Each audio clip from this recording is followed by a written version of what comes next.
J'avais quelques remarques à faire. Maybe I should, majority of people speak English here, maybe I should speak English. What I wanted to do was to make another set of comments that run along into and interweave with what the other three people have said, but raising other issues. Okay, maybe I can do this quite quickly. That I think that not just in Quebec, not just in the rest of Canada, not just in Europe, there is, particularly in societies that have had for a long time, a great deal of ethnic uniformity, there is a great deal of cultural fear that arises when people who are very different come in, and the question is, are they going to change us? Are we going to be different? And that's very understandable. What is interesting about all this is that it somehow gets more raised, more concentrated on religious difference nowadays. That it somehow triggers religious difference, triggers something much higher degree of fear. And there's a number of reasons for this. In Quebec, it's partly because we had our own battle with the church, and the laicization or secularization of Quebec from 1960 was quite a big battle. So people who come and are different, but are different in the fact in that they practice their religion more seriously, raise more hackles. But it's not just noticeable phenomenon in Quebec. It's also the case in France and in Netherlands and so on. So one, I think, very important underlying reason for this focusing on religion is that, well, I don't know how to put this without hurting people's feelings, but I mean, it's that if I can't really take you very well because you're culturally strange, that's not a very easily admissible reaction in our modern world. So I have to find a kind of moralized reason for not finding you acceptable, right? And I can find a moralized reason if I avert to the fact that we are secular societies and these people are not behaving according to the rules of secular society, and that makes it kind of okay. Yeah?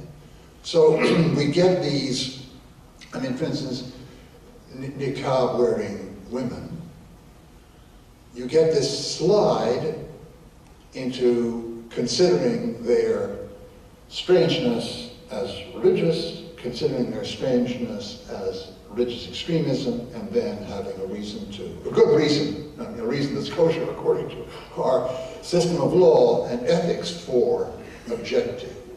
Now it's very interesting, the case, I think the niqab or burqa case is very interesting, and I want to look at the French legislation recently, which represents a véritable dérapage juridique. I mean, it's a slippage of the legal system outside the bounds of what we should tolerate in a liberal society, because there are two reasons for this. This overpassing of legislation forbidding the wearing of the niqab, when you get people to try to justify it, they say, well, I mean, really, the base, this is a terrible thing because this must reflect an attitude towards male-female equality, which is totally at odds with our system. And this represents what I call a dérapage juridique in two ways. Number one, nobody really is consulting these people to see if that is the intention, that is the motivation behind it. As a matter of fact, as Professor Bach said, a lot of the sociological work, among others, in other countries in France, shows that there are all sorts of reasons why people wear a hijab or a niqab. But secondly, so there's one very extension of the legal system in a very problematic way, is that the state is arrogating the right to decide what your motivation is when you're doing this. But number two, there's another one implicit in this, that it makes of this kind of wearing the niqab a kind of délit d'opinion. I mean, if what's wrong with your doing that is that you have the wrong opinions, well, now how much do we want to legislate against the expression of wrong opinions? Okay, we do it in the case of hate speech because it is seen as a real sort of mobilizing people to act in order to harm others. But in a liberal society, if we start going on this slippery slope, I mean, most of the people operating in Canadian politics now should be in jail from my point of view, including the people very close to government and so on. They say things that are absolutely unconscionable. But I'm not proposing this. My point is that we should not start proposing this because we are getting into a very dangerous zone. So there's this first, if you like, a slide in which, first of all, you frame it as religious, and then you frame it as an opinion that is incompatible, and then you justify acting, and you pass many of the fundamental limits of a liberal society in doing that. The second one, how much time do I have? 3? 5? Oh, I have 5 minutes. Anyway, the second thing is that there is another kind of another kind of conceptual slippage, which is actually very complicated. Why are people so obsessed with religion?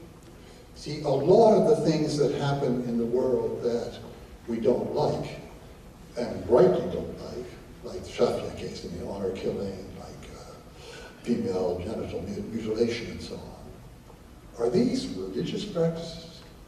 It's very unclear, very unclear.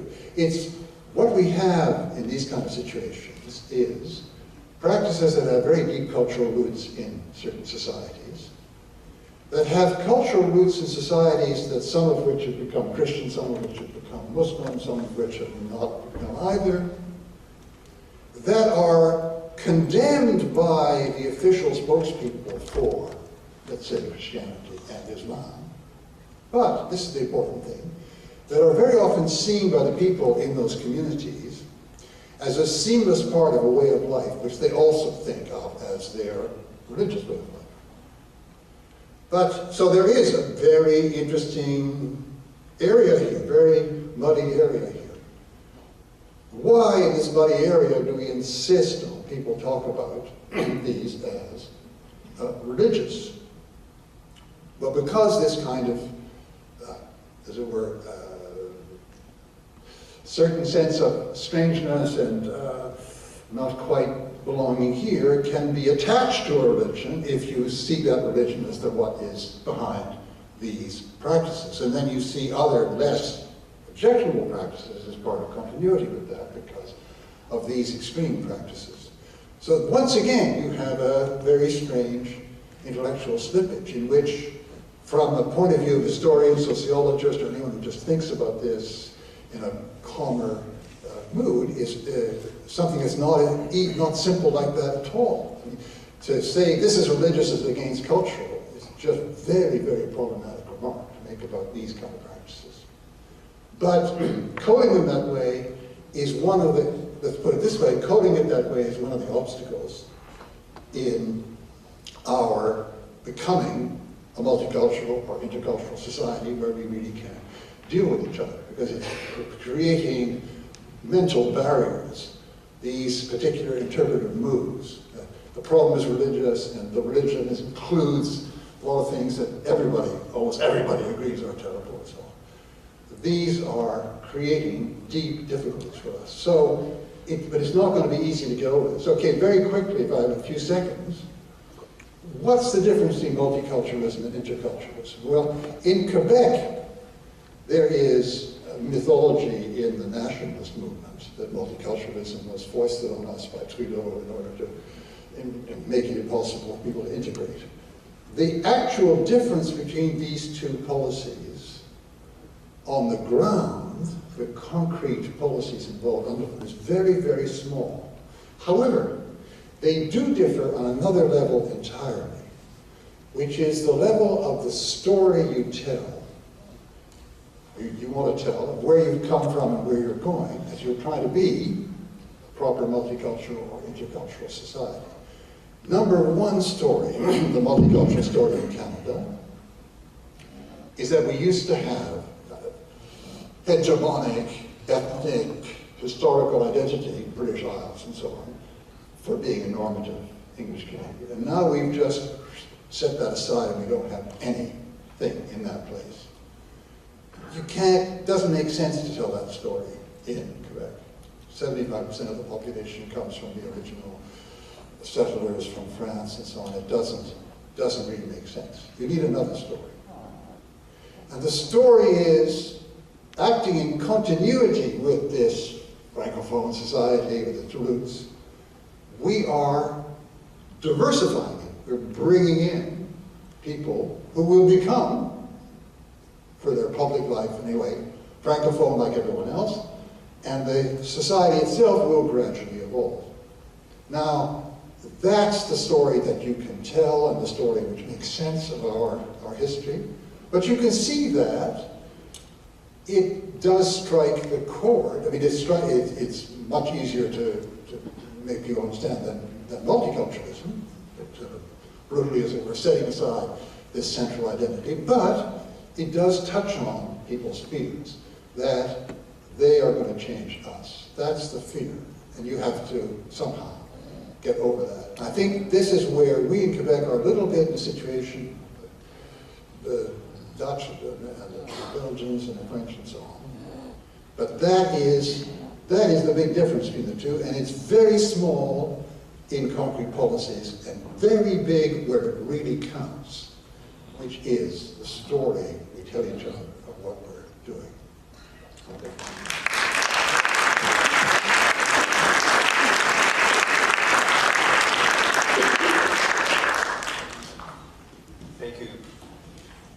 Thank you, Dr. Taylor, very much. All right, so we now come to the roundtable portion of the evening. Donc, c'est maintenant le temps de la table ronde. Je vous rappelle encore une fois comment on va procéder. Nous allons discuter entre nous. J'ai quelques questions préparées pour les 15 ou 20 prochaines minutes. Et entre-temps, commencez à penser aux questions que vous voudriez poser aux gens qui sont sur scène. Je vous rappelle qu'on aura 15 minutes qui seront réservées pour cela à la fin de la soirée. And to start this roundtable portion, I would like to come back to something that you said, Dr. Beeman, in regards to there is very little positive narratives that we hear when we talk about reasonable accommodation. My question is, what role do the media play in these narratives that we hear, or that we don't hear, as a matter of fact, and what role should it play, perhaps? I think that the Bouchard-Taylor Commission report actually illustrated very well the negative role of the media. It doesn't mean the media has to play a negative role or always plays a negative role, but certainly I think that report systematically took apart the dominant negative narratives that were floating about at that time and unpacked them and showed that in, I think, almost all of the cases, the media narrative and what had happened on the ground were completely different. The subsequent case, Naïma, the woman in the French class, who was kicked out of her French class because she would not take off her niqab.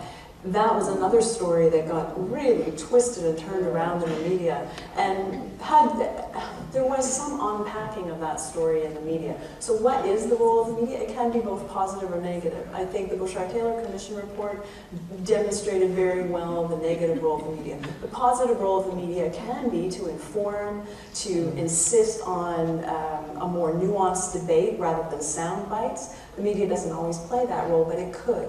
And it would be my hope that it would. Madame Lefebvre, vous intervenez souvent dans les débats. On vous a vu souvent à Radio-Canada, entre autres, sur les différents panels. Qu'est-ce que vous pensez du rôle des médias dans tout ce débat d'accommodement raisonnable, mais aussi de multiculturalisme, de laïcité?